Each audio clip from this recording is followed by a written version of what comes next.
you run a martial arts school, music, dance, maybe a tutoring company or private school, let me tell you, this one ad formula is going to change everything to bring more students in your doors. For those of you who are new here, my name is Jennifer Waters. I'm one of the founders of 7-Figure Dojo. We're a strategic partner that works specifically with schools and academies to generate more leads and turn them into actual students. Now, I want to share with you something that we've been using across the hundreds of businesses that we've worked with, and how it is such a simple format that you can use the same exact thing. And hopefully by using this format, you will also be able to be just like our clients and generate more leads that then turn into students. Now, I want to share with you the very first thing that is so crucial for you to understand is that every ad that is a high converting ad must have a hook. What is a hook, you might ask? The hook is going to be either the first 3 to 5 seconds of a video, or it's going to be the first 3 to 5 words on the ad copy itself. Now, a hook could also be on the image. So when you're creating the image that will be used for your ad, you could have 3 to 5 words on that image, and that also could be considered the hook. Why is it called the hook? Because it hooks people's attention. It gets them thinking and stopping the scroll, which is ultimately what we want to do. And this piece is one of the reasons why ads succeed or they fail. If you do not have a compelling hook or a reason why someone should stop scrolling, they won't. They'll just continue on.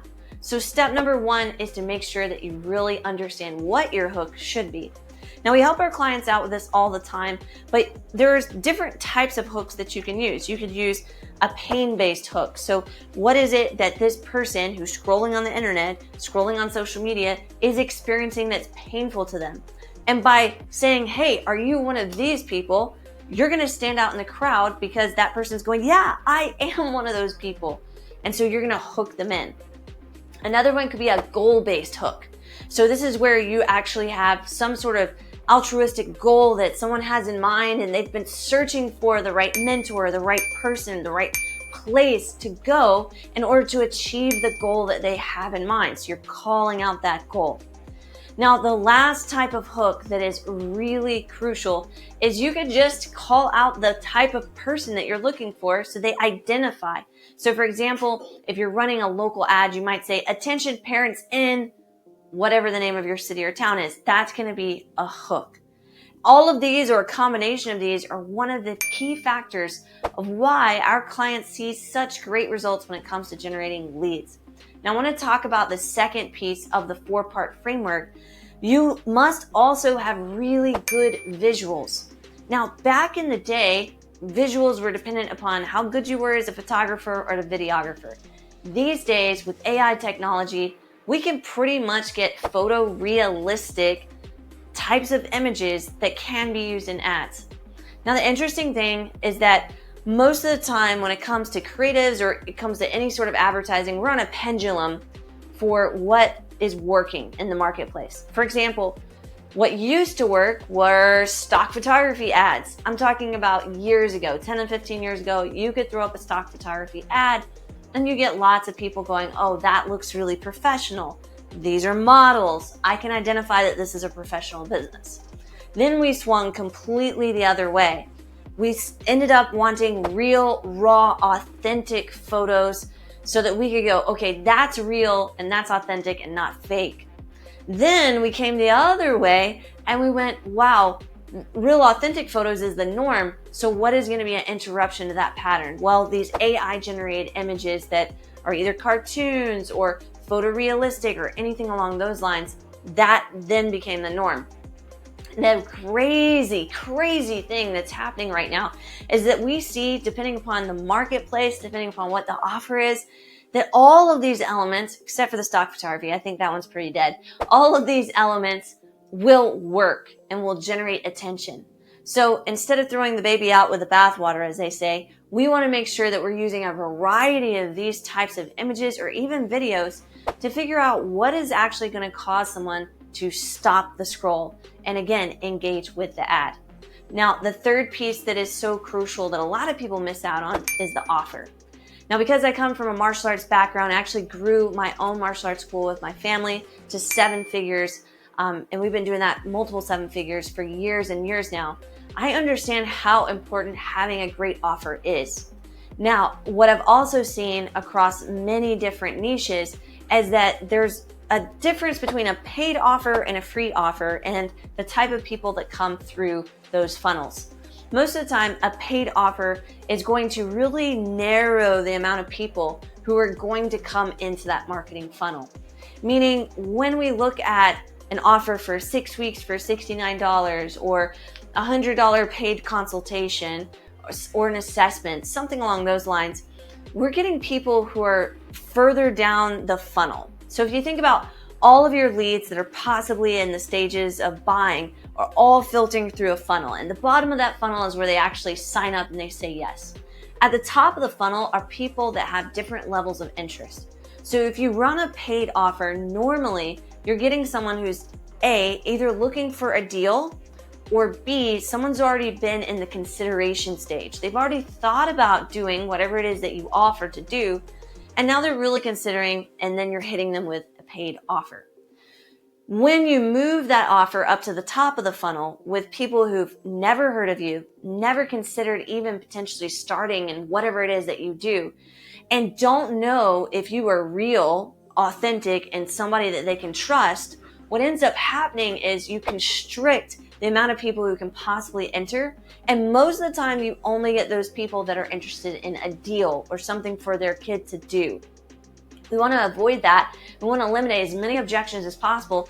And we want to start with that really wide funnel at the top, which is why I recommend the number one offer is to offer something free. It could be a free consultation, a free tour, a free assessment, a free introductory lesson, a free private session. All of these will generate the most amount of leads. But wait a second, what about the quality of the lead, you might ask? Well, there's two ways to qualify the lead. You either qualify the lead by constricting at the top of the funnel and then getting people in through a series of qualification questions, which means that you will generate leads, but you'll generate far less leads. Or you can qualify that person on an actual follow-up sequence, like a text message, email, phone calls, to figure out whether or not they should continue further down the funnel, whether or not they're serious, whether or not they are even in the right time to book into a lesson. Like, is this too early for them? Are they looking to solve this problem right away? There's a lot of questions that have to be answered, but a lot of those can still be solved by asking questions as they enter that funnel. And it doesn't have to be a paid offer that attracts people into the funnel. Now, the fourth piece of this framework is going to be your call to action. What is a call to action? A call to action is having that person hear signal, I need to do this and I need to do it right now. There's different ways to incorporate call to actions in your actual ads. You could say, hurry, limited spaces. I assume that you cannot enroll an infinite amount of students. So it is not a fallacy to say, hurry, limited spaces. You probably only have a certain amount of spaces that your entire building can hold. Also, you may be in a situation where you have certain classes that you are filling or certain registration time frame that you're giving them. So hurry, limited spaces, or hurry, registration starting now. Those are going to be words that are going to signal to that person, I need to take action and I need to do it right now. What is the action that we're wanting them to take?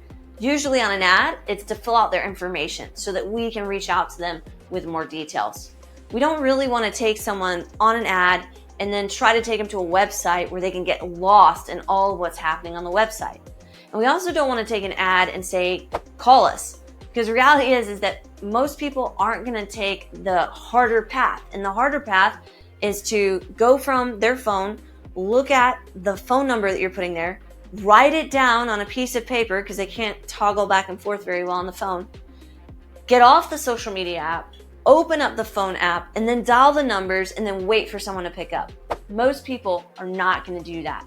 So we want to have something that's super easy and doesn't have a lot of friction, which is why we're going to use a call to action such as hurry or click now or learn more. And then we're going to ask them to fill out their information. And then we are going to go ahead and we're going to follow back up. So lots of different ways you can have a call to action such as hurry or limited spaces or limited time. Any of those are going to be great call to actions that you can use at the end of your copy or somewhere on your ad.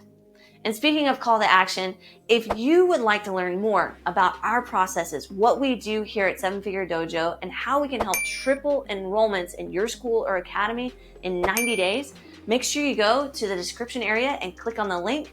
7figuredojo.com will give you all the information that you need, and you can click on that link for those details. Until next time, be awesome.